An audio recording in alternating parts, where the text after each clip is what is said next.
নতুন জামাকাপড় কিনতে মেহেরপুরের বিপণী বিতানগুলোয় ক্রেতাদের ভিড়। দেশি বিদেশি পোশাকের পসরা সাজিয়ে বসেছেন দোকানিরাও।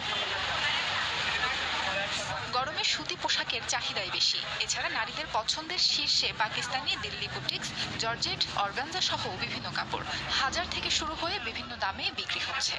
আমাদের পছন্দ যেটা সেটা পাকিস্তানি ইন্সপায়ার্ড ড্রেসগুলা, তো এগুলোর কাপড়ও খুব ভালো, মানসম্মত, কিন্তু দামটা এবার একটু বেশি, হয়তোবা পরিস্থিতির কারণে। ড্রেস দুটো সবই কিনা হয়ে গেছে।